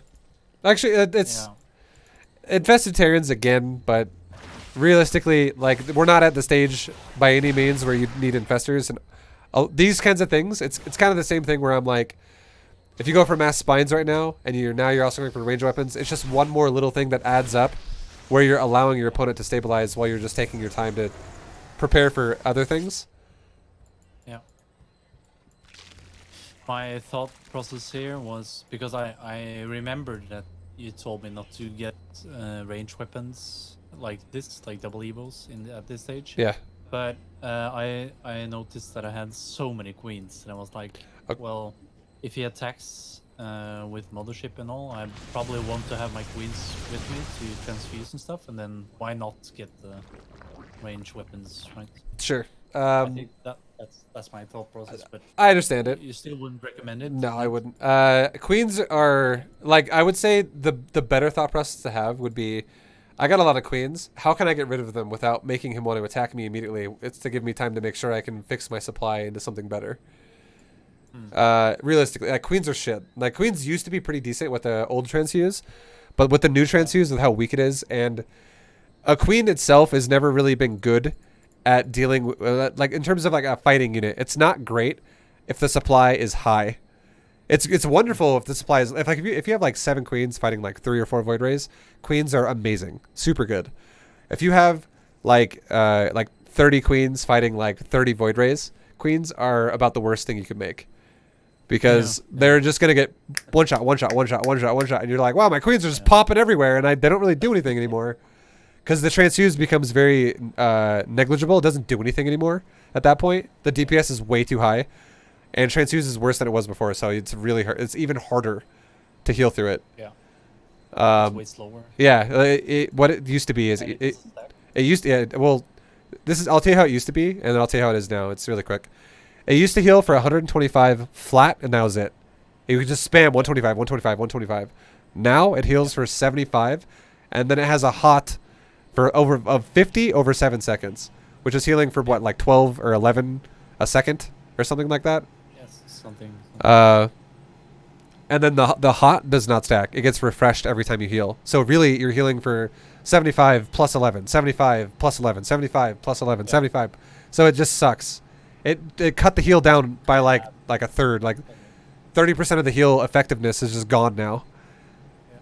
And it was already hard to heal units before with the old transfuse too. If you're getting bursted by like a big fat army that's like almost maxed or is maxed. But yeah, just I think priority is a great word to use here for something I think that you need to work on, and awareness as well. Priority and awareness. Priority would be having a goal in mind and doing it, and awareness would be understanding what your goal would be. And I think with how this game has gone, I think one of your biggest problems that I kind of run into a lot, especially when I talk to you and I hear your thoughts, is you're just always unsure of what's happening. You're like, I don't know, you can kill me with this, dude. I have no idea. But I think what you should really focus on is you should focus on, even if sometimes you lose games because of it, just hit that fucking ideal saturation as fast as you can, and then gauge the game off of that. The worst thing you can do is gauge the game off of a game that's weird. Like if you're like for instance, okay, I'm gonna try to explain this where it'll make a lot of sense. If you have a game you play where, this is gonna be a bad example. If you play a game where you're like, I saturated my main, I saturated most of my natural, but my scouting for him is really weird. I don't know. I'm gonna make these units, these lings. Okay, I'm saving my larva. I don't know what's happening. I'm trying to scout. And now I'm gonna take a third. I'm gonna make a couple drones. I'm gonna go back to making roaches. Okay, now I'm gonna make units again. He hasn't done anything yet. I don't know what's going on. And then suddenly he shows you what he's doing, and you're like, oh fuck. Okay, well let's go from there. That's gonna give you a really weird gauge as to what your opponent's capable of if you're playing a standard game, because your game yourself is no longer standard. It's totally fucked up, and the whole pacing for everything for you is off. It's just totally gone. It's way slower than it should be. So if you're like, wow, this unit doesn't really work. I made this unit and it just died. Okay, this sucks. Well, you're basing it off of a game where your economy sucked, honestly. And it's going to give you a bad example. But if you were to play another game where you're like, all right, I'm going to make my economy the way it should be made, and I'm going to be really greedy about it, and I'm just going to, I'm going to play it safe to the point where, like, this is like the bare minimum of like what I should have, but everything else is going to be units. Like, for instance, I'm going to saturate my main. I'm going to saturate my natural while having like an Overlord Scout and like a Ling Scout go across the map. And I see that he eventually expanded, and now I saturated my third off of only like 8 roaches. I made 8 roaches at like 50 supply or something when my roach room was done. And then I went back to straight up to fully saturating my third. And now I'm fully saturated on 3 bases. And now I'm making my army.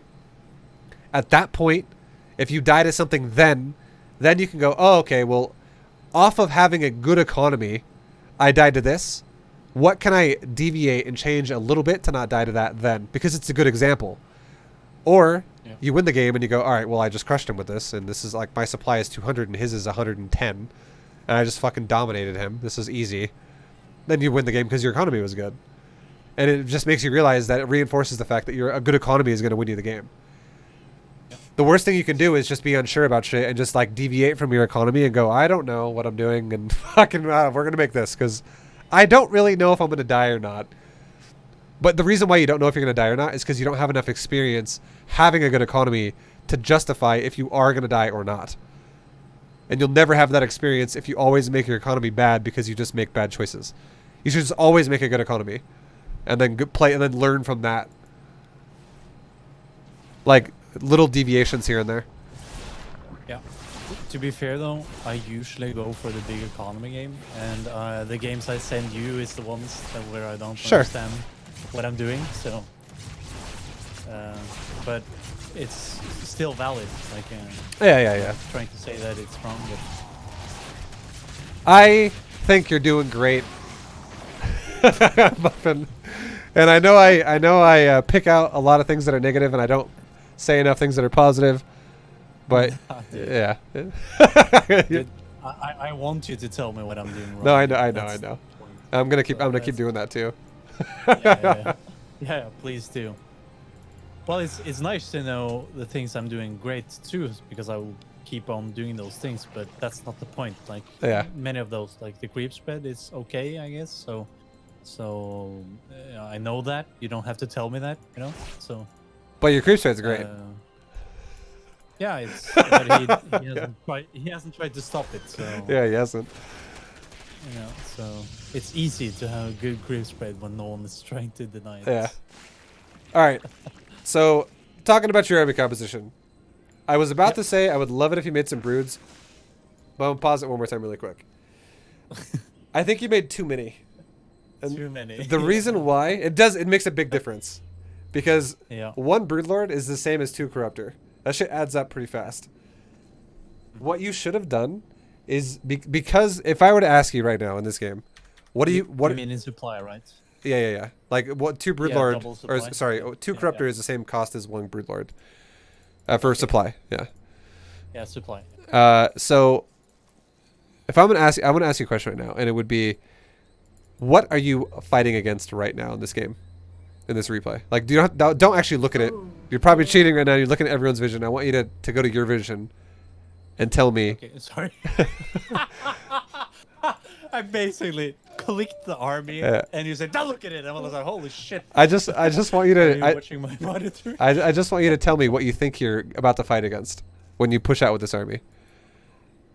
Well, I knew that he had like only air, so mothership, and I think I've just spotted a carrier at this point. So I was like, maybe he has some carriers, Void Rays, and Phoenix, and air only, basically. Yeah. Okay. The only reason why I didn't want you to tell me by looking at its army, like a cheat sheet, and rather tell me off of your mind and what you remember, is because I know that you're fighting a lot of air because you've seen it a lot throughout this game. But I didn't want you to. I didn't want you to come to that conclusion by just looking at its army, because when you're in a game next time, you might not think about it like this. But instead, if you think about it like, okay, I've been fighting air this whole time. It's just constant. It might be carrier. It might be tempest. It might be void rays. A mothership. Yeah. It's always some stage of air army for this guy, and he does have a little bit of ground supporting units to it, and he also has buildings that you have to kill. So I love that you made some broodlord. But I don't think that making 12 broodlord is right, because it's a little excessive on the broodlords. That's actually a very solid broodlord count.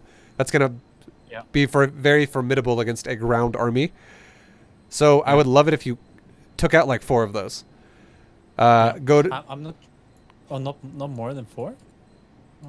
Yeah, well, you want me to make 8. I want you to make 8. Yeah, like take out 4 out of your 12, and then stop at 8 broodlords, because 8 broodlords is going to be enough to realistically get rid of shield batteries, cannons, and any of the supporting units he has under his Stargate army, which would be either most likely Archons or Templar. It's good enough to get rid of little bits of stuff on the ground, and it's going to get rid of his base relatively fast. I think I realized after this, like a minute from this, that oh shit, I made too many broodlords. Like because I think what I was trying to do here was just select like green box half of my corruptors and just hold the B key while jumping to the next thing, and I made too many because I wanted infestors as well. You see, I started the burrow upgrade for the infestors, so, and I made all my supply into broodlords. So I realized when they were done, basically, that I made too many. Sure, you can still fix that though by even if they're already done and you can't like cancel them, you could just get rid of some of pieces of your army to make an ideal one, and just throwing it out there. If you're ever against a Sky Toss army, an ideal army would be around 8 broodlords is great. Depending on what kind of air he has, might change your other part of your composition. For instance, if he has mostly carrier or mostly tempest, more corruptor is good. If he has mostly void ray, a few spellcasters are great. So, but you can still make both, and it's fine. But just to give you a really well-rounded one, I'll just say this. Okay, this will be super basic. It'll just be the same thing every time. You can deviate more as you go further in and shit like that with like higher level players and stuff. But just if you're fighting an air army, just do this: 8 broodlord, 8 infestor, 26 or like 24 corruptor, and you're good to go. And then if you're still thinking to yourself, I still have excess supply. Let's say I have 30 excess supply, and because your drone count's maybe like 70 or something like that, which is fine. Make your corruptor count go from 24 to like 32. And then you can fill in the rest with the Zerglings to do like counterattacks to his bases on the sides and stuff. And then you're fine. Somewhere between 24 and 32 corruptor if it's mostly air. Supported by 8 broodlord and 8 infestor. And what you want to do, ideally, is you want to if he has ground units like Archons and stuff, what you want to do is you want to fungal his ass, and you want to kill those Archons, and you want to kill those Templar before you really commit with your Corruptor, if you can do that. And the best way to do that is to send Changelings over to him and find out where he is, first of all. And secondly, especially if you can see, oh, this would be a great way to take this fight. He's a little exposed on this side, and I can easily get some kills. Because if you can actually fungal a bit of his army, you should always know that your Protoss, or your opponent in general, not even just Protoss, your opponent will most likely, if part of their army is fungaled, they'll be like, oh shit, I gotta go fight over there now. And they'll run the rest of their army in that direction, and if you just repeat fungaling, like throw a fungal at that area every like 2 seconds, you'll catch more and more and more of his army, and it's really easy to control him at that point. It does take a lot of practice. I'm not expecting you to have amazing infestor control right away. But yeah, if you're gonna do that, it's great.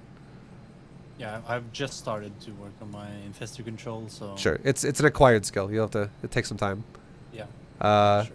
And then lastly, what you should do is ideally you want to get rid of his ground supporting units, if he has any, first of all, and then finally, if he has just air now, then you can dive with your Corruptor full on, and the only thing you want to avoid and pull back against is if he turns on prismatic alignment on Void Rays.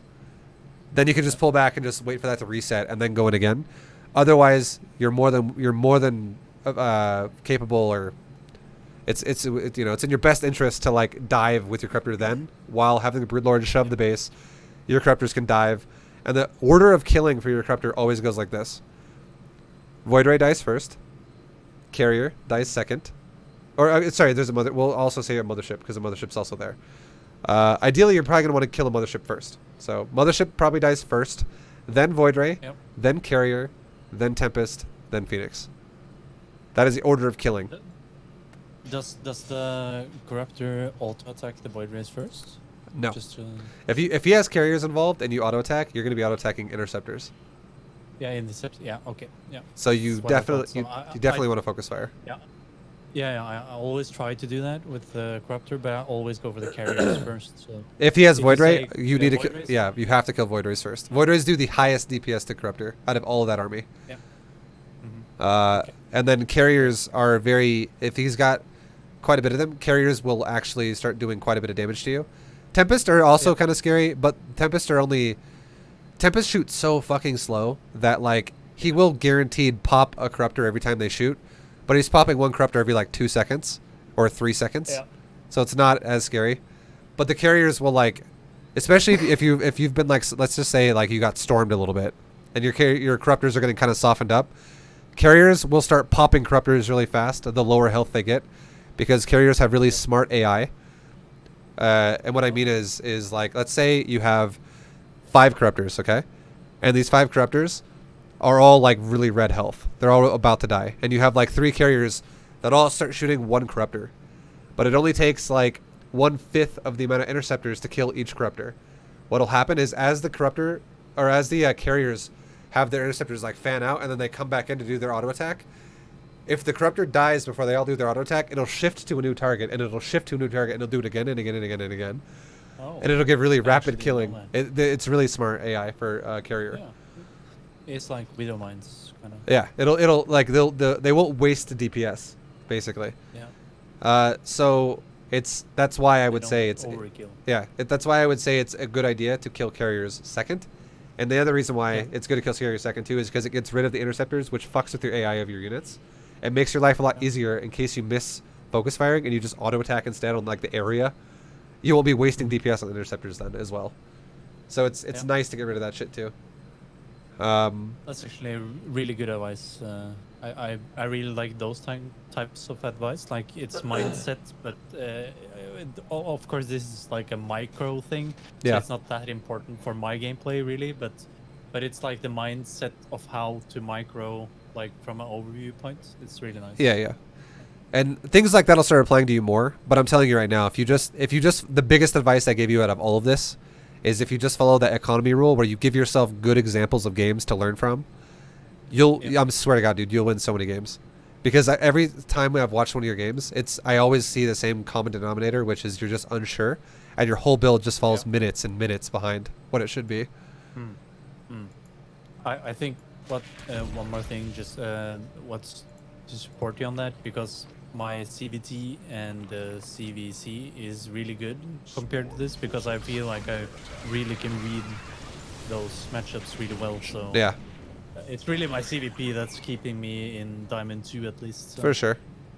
It's understandable. It's just you just gotta like get more comfortable with it. But you'll never get comfortable with it if you always play unsure, because that's how you stay. That's how you always will stay low league forever. Is because you're always like, I don't know. These games are always so weird. Yeah, that's why I'm here, dude. No, exactly. Because I'm not gonna lie. Like for me, I could play a game against any player, and I can tell you what they're gonna do. Really, like I can give you a very rough, good guess as to what they're gonna do before I even see what they're doing. And the reason why I can do that is because I base the game off of my pace. If I'm like, well, this guy is not keeping up with me at my pace, what is he doing and why is he not keeping up with me? He's deviating. He's doing some weird shit. And I can easily tell he's doing that because he's not at the pace that he should be at. But I have the pace understood because I do it so much. Like that's what I play off of.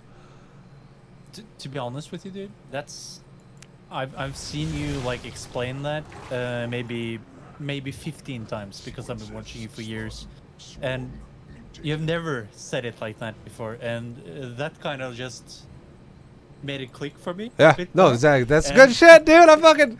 You're gonna be Master League in no time.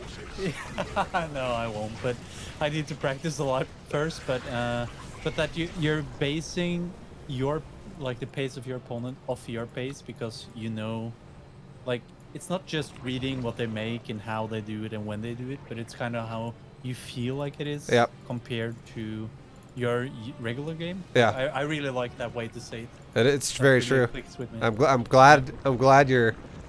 That's the one that clicked, dude. That's good shit. It's so true though.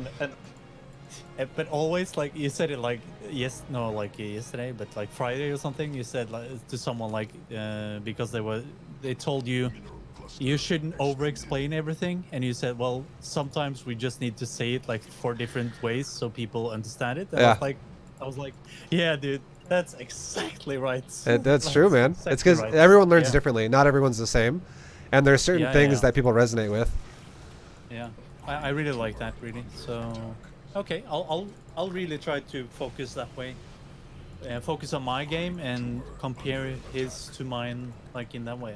I like it. Yeah, it'll give you like, you're not gonna know everything right away, but once you give yourself some time, some games to get used to it, You'll start being like, well, this guy doesn't play as fast as he should be because I'm used to people playing above this, and what is he doing? Obviously he's teching, or he's doing something, he's deviating his shit, or he's not where he's supposed to be. Maybe he's hiding something on me. Like, I got to figure that out. Or if it's a standard, it's like, okay, this is the pace that I expect. This is what you should have. Then it comes down to like, okay, well now maybe it's more of a micro thing. Maybe it's just like, oh, I need to make sure I use my units correctly here, because it doesn't look weird. Yeah. And again, the reason this really clicked with me is because I really feel that's the way I feel about CBT and CBT right now. Yeah. Because the opponents at my level, I really feel like I know their pacing and what they should have when. Yeah. So I'm really confident in those matchups. But to be fair, I think I'm like 200-300 MMR below what I should be because of my CVP. Yeah. Because I'm so little confident. So. Just gotta make those first 3 bases, man. That's what it's all about. And then from there, you'll learn so much more. Yeah. Great. All right. So this situation, lack of overseer is fucking you over really bad. Yeah, I know. It's really nothing. And my infestors are just sitting there. I think it's just more of like a rushed situation as well. One thing you can do. This is something you can do if you want to make it harder for Protoss. Here's a good way to say this. If the Protoss is really turtly and they never leave their base and they're waiting for you to attack them, and if you fail, then they counterattack. If that's how they play, one thing you can do to make it easier for yourself to take a good fight is set your army up in a way where it's like, my creep is showing me everything. I know he's not on the map anywhere, and I'm slowly eking closer and closer to his base. I'm gonna make like 20 drones while I'm just waiting. Okay, you're waiting. Okay, right? And you make like 20 drones to go to the very center of the map, where a shitload of your creep is, not quite across the rocks, but on your side of the center of the map. And you make 20 spore colors. And you just sit there, and then they're all done. And then you like uproot all of them, and you move them forward. And then you slowly crawl them forward towards his base. And then you have the same idea as him. Is he goes, oh, I'm not going to attack you because I'm turtling, and I'm going to wait for you to attack me. And you can have a mobile turtle where you're like, well, I'll just take my time, and I'll just slowly rotate spores up into your face. And eventually, if you take a fight, now I have spores, which not only give me detection, which will alleviate your overseer problem. You should also still have overseers, though. But yeah, I did in this fight, though. Yeah, it'll help, though, because it's like there's nothing forcing you to take a fight. There's nothing forcing him to take a fight. Well, actually, there kind of is. For him, he needs to take a fight because you're just... If you look at your bank compared to his, that's not fucking good for Protoss. You're actually getting more and more advantages as seconds go by here, because he's letting you have the entire map. But there's nothing really forcing you to have to take a fight right away. If you take an extra 3 minutes to just set up like 20, 30 spores and slowly crawl them forward and just wait until he pokes you. Otherwise, if he lets you crawl forward enough to where like now suddenly Broodlords can attack a Nexus, that's fucking wonderful. But it will just add so much meat to your army, because spores have 400 HP, which is twice the amount of health of a Corruptor, and they're free supply. And they do decent DPS to air units. They don't do like, it's not like insane, but it's good. It's good DPS. It'll just like give you this feeling of control that I feel like you're missing here as well, because you're basing this so much off of having to micro everything so flawlessly, and it's honestly not easy to do that. But if you have spores, it becomes so much easier. Yeah. And as I said earlier, like, I'm trying to practice my infested micro. This is really my goal. And I fucked up my control groups here, so I burrowed all my queens all over the map. And I didn't burrow, or I didn't unburrow my infestors, and then I lost control of the army, and it all disappeared. So here's how you should micro this. This is a perfect way to micro this for you. When you're approaching a turtle, do the spore thing like I just said, and the way you micro it is you move your Broodlord and your Corruptor on top of the spores. Stay over the top of never go ahead of the spores, just stay on top of the spores. And then kind of let it just sit there. And then if your opponent shoves forward into you, fungal him as much as you can.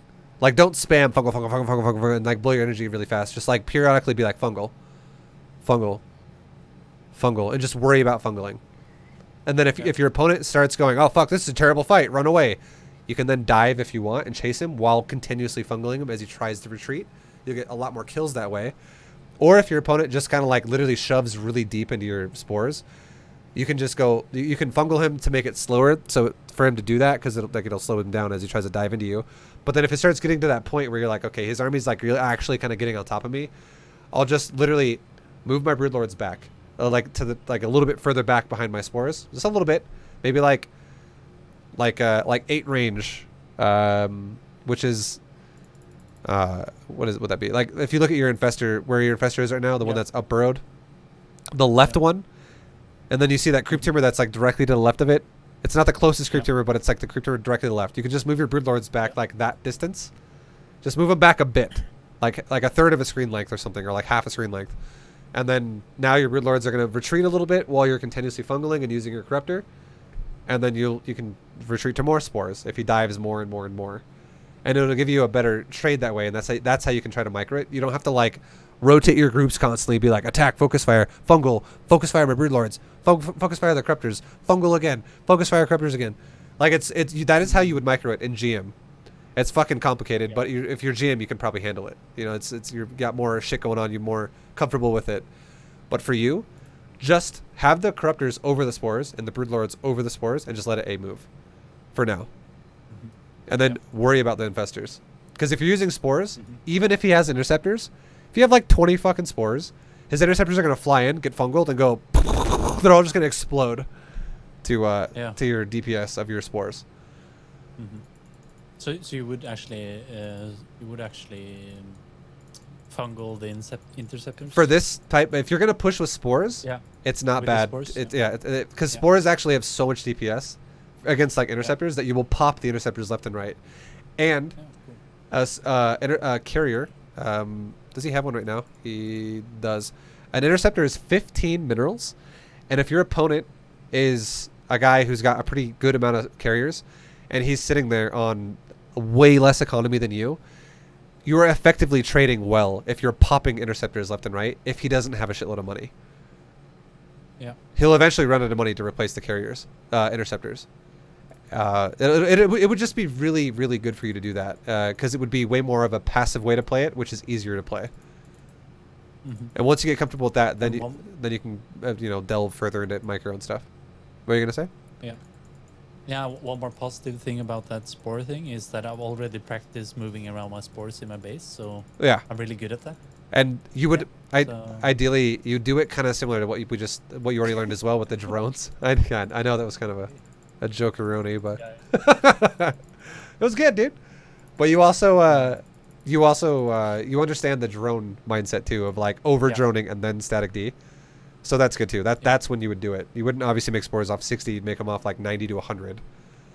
Yeah. It's like a very late game if you're ahead scenario kind of thing, or split map scenario. And just know, if you have 8,000 minerals in the bank, and you make 20 spores, you don't have to stop at 20 spores.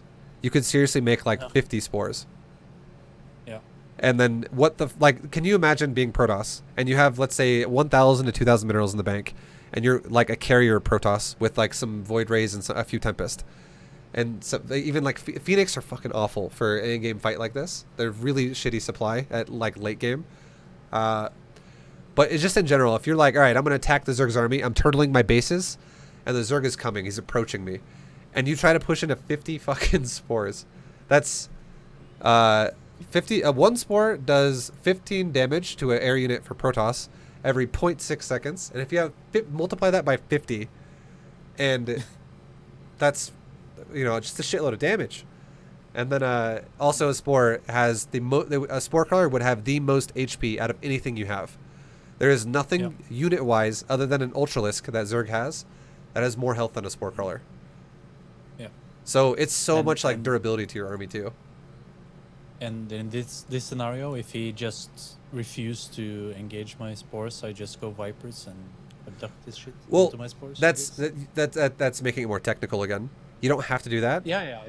You, I understand. you can just push your creep. Like, you can be really, if your opponent's going to be really passive, you can be really patient, and you can slowly crawl your creep forward. Even if it's just, even if it's not max distance of creep tumors, even if you're only pushing your creep tumor like 2 pixels ahead or 3 pixels ahead, it's totally fine, because you are closing in on him slowly slowly but surely. You're closing on him more and more, and you just grab the spores, and don't ever grab the spores in the front. Okay. Always grab the spores closest to your base that are still in the middle of the map, but the ones that are in the back of the line. Uproot like 10 of them, and then root them in the front of the spores you currently have. And then if he doesn't attack you, do it again. Take like a couple more pixels forward, do it again. And do it again, do it again. And just keep repeating that process. And once you're, like, if you remember what I said about the Corruptor and the Broodlord being over the spores, if he doesn't actually ever want to engage you, you will eventually get to a point where your spores are now like in range of his buildings, and your Broodlords are in range of his buildings, and he has to take a fight then. Otherwise, his shit's just going to die. His base is going to die. And then I make spines, right? I'm just joking. And then you make spines. And then you just make like 80 spines across the map. Make sure you make a great wall of spine crawlers. That's why I lose my games, really, because I don't make spines. Yeah. Now, let's go, dude. But, yeah, like, he's going to take a fight with you eventually if he's really passive and he doesn't go for map control. And then if your opponent were to be the kind of guy that's like, this kind of a style will work great for you in like Diamond League, but and maybe also quite a while in Master League. But you will eventually start playing Protosses who are not going to be so passive, and they'll be a little more aggressive. And that's when having like a massive spore valley, spore forest isn't going to be as useful, because they're going to be way more oriented with map control. And then that would be when you need to be a little bit more comfortable with your army to take fights with your army and not rely so heavily on static D. But static D would be like doing Zerg Deathball with training wheels. Yep. More or less. Like, it'll just make it way easier to learn how to micro it. Yep.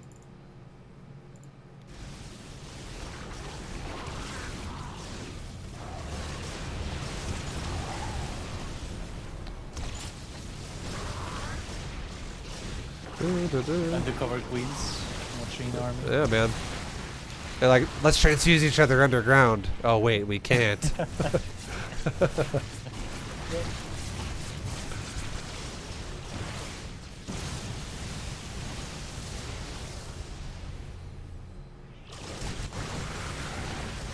But yeah, now this is like that position where every Zerg is very... It's going to be very hard for any Zerg to deal with this, because you have no army, and you're trying to remax before he kills all your hatcheries, and he's like catching you as it's not even grouped up yet. It just sucks. Yeah. So I do believe I win this game, but I'm not sure. I can't really remember. if you do, No, I probably don't. if you were to win this game, I would say it's only because of your bank, which is it's a it's a compliment to you, because you actually control the map and he doesn't. Yeah, I don't.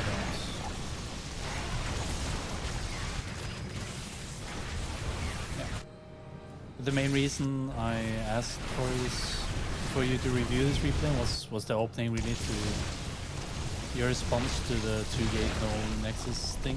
Yeah. Well, now you know. And the mutas. And now you know that as well. Yeah, I do. Yeah, the mutas would be great.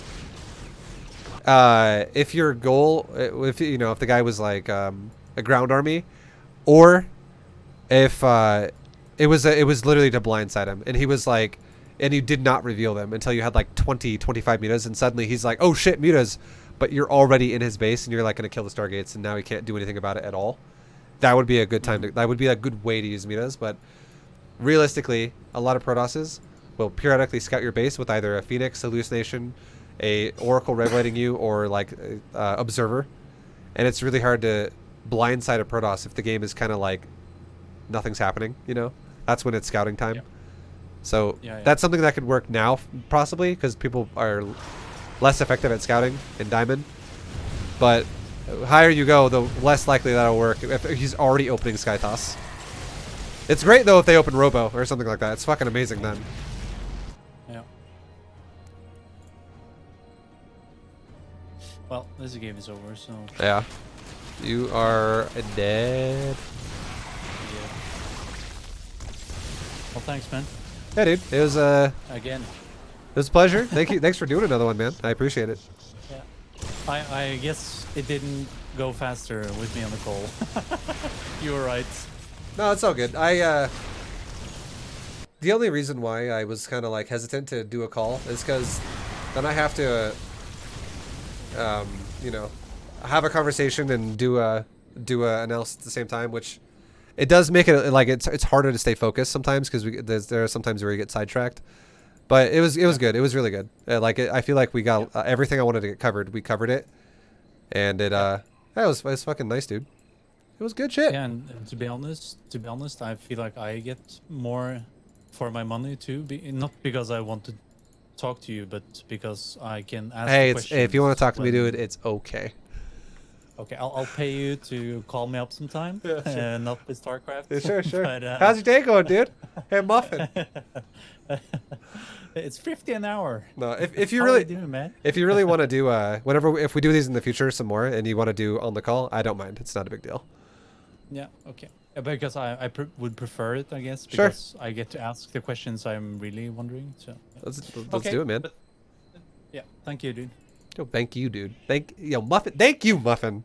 You do these so often, and I appreciate it. You're such a boss. Yeah, I got to slow it down a bit now because I'm not going to get paid this month, I think. So because of some problems with my work. Yeah, But no worries, dude. It's all right, man. I'm always here. I'm always available. You can do it as much or as little as you like. Yeah, I'll hook you up sometimes later, or you'll hook me up, I guess. There you go. And I with with all the stuff you're learning and talking about, I'm excited to see the day you're in Masters now.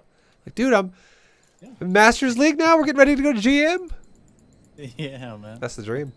Now my goal is Masters 1. I work full time as an electrician. I run a department, so Oh yeah. I don't, and I have a wife and 2 dogs, so I don't really have much time Oh, to yeah. You have kids too? to play. No, not kids, just dogs. On the way, maybe. But they're my kids, you know.